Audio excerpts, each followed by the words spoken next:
Welcome to class. I'm Trevor, and I post D&D videos every week, generally on Wednesdays. In this video, I want to talk about the player options from Wild Beyond the Witchlight. I already posted my first impressions, and if you want to see that, you can click the video linked above. And if you want to stick around and see what this book has specifically for players, I'm going to get into the backgrounds that are offered, as well as the races, the personality and character traits, and my thoughts on all of those things. So there are two background options offered in this book, and the first one is Fey Lost. Fey Lost is for characters that had some sort of previous connection with the Fey. The examples that they give in the book are characters who may have been abandoned on their home plane and adopted by Fey, and then eventually made it back to their original plane, but still have the effects of the Feywild that kind of touch them in some way, right? The lingering effects of the Feywild.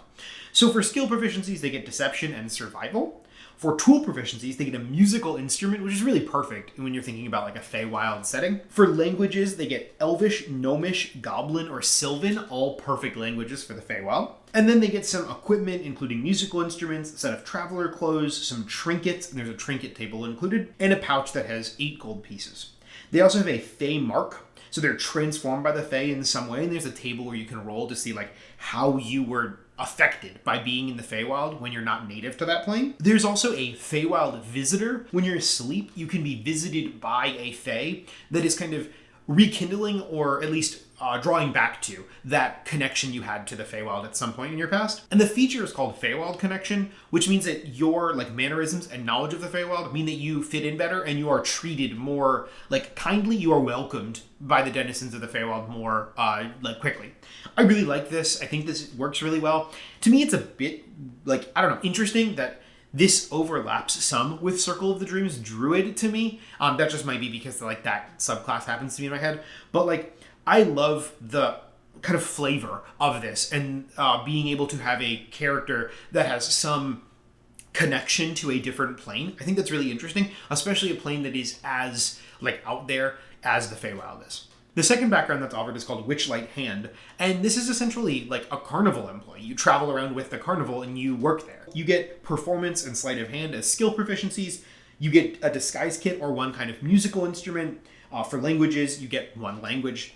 And for equipment, you get a disguise kit or a musical instrument, a deck of cards, a carnival uniform. Again, you're a carnival employee, so you get things that make sense for someone who works at a carnival. You get Carnival Companion, so you can roll a d8 to determine who you worked with at the carnival, and this is kind of like your contact for the carnival, which is really cool. And for feature, you get Carnival Fixture. The Witchlight Carnival provides you with free, modest lodging and food. In addition, you may wander about the carnival and partake of its wonders at no cost to you, provided you don't disrupt any shows or cause any trouble. So you fit into the carnival and you don't have to like pay for things. You can just kind of mill about because you're an employee, so you get those kind of benefits.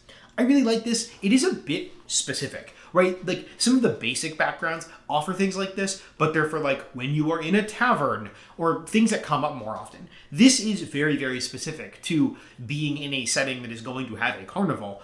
But obviously, it is in a book where there is a carnival for the first part of the game, so it makes a lot of sense in that way. You could have a character that was or is a carnival like employee who gets wrapped up into the adventuring party, and that works really well. So I would just warn against taking this if your DM isn't going to include some element of whimsy and have some sort of carnival, because then that whole feature is kind of lost, and there's really no use for it.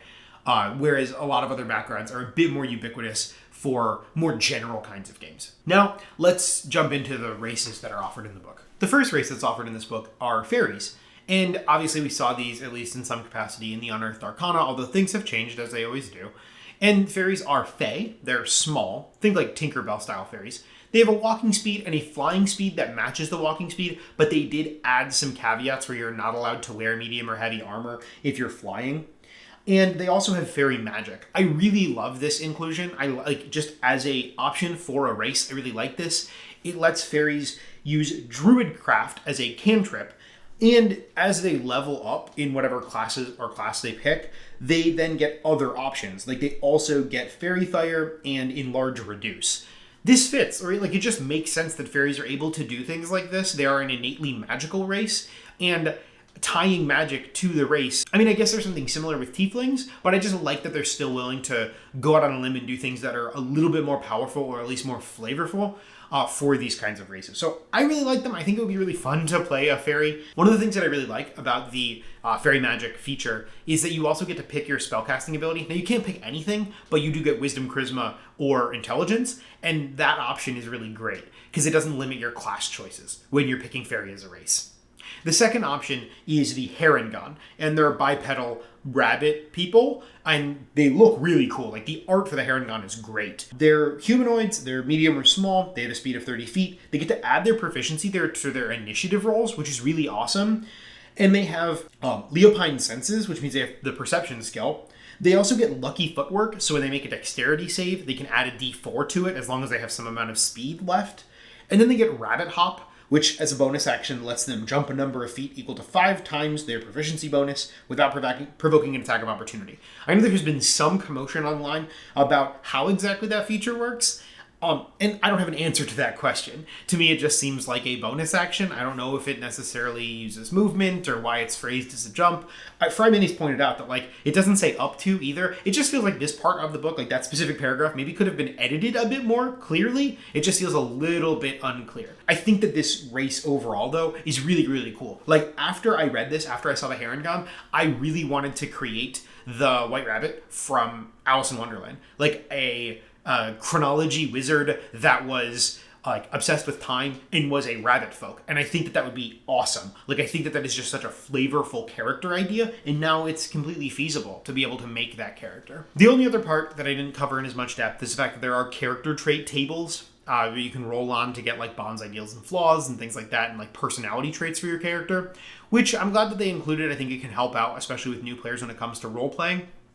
Overall, I really like the player options that are included in this book.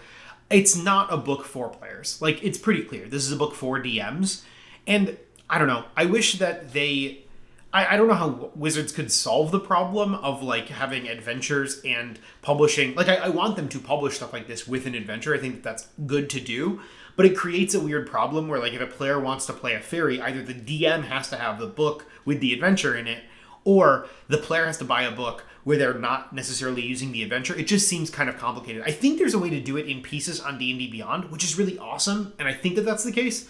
I just wish that that was more of an option on paper. I wish that there was maybe a book that you could buy that just had all of the races and classes, or a book that you could buy that had, like, just monsters. Like, if you're a homebrew DM and you just want the stat blocks from this, or, like, the magic items from this. This is a bit of a tangent, but, like, I just wish there was something that was a better way to get the parts of the books that you wanted. But, like, that's not how sales work, right? Like, part of the reason they do it this way is so more people buy the books. Honestly, like, all that being said, I really like these. I would love to see them at my table. I would definitely let them be played. In my game right now, they're taking place in the Feywild. Like, my players are in the Feywild, and I'm definitely going to add in some of these different races. Like, they're going to come across a Harengon for sure. And I just really enjoy it. I think that there's a lot of fun and flavor to it. They didn't take it too seriously, and I think these are really great additions to what we have so far in 5th edition. So, if you have any questions about how all of this works, or if you want me to go into more depth or answer any specific questions, or if you have any character ideas that use these races or background traits, drop them in the comments down below. If you want to see more videos about D&D and Homebrew, subscribe to the channel, like this video, and as I always say, be safe. Make smart life choices.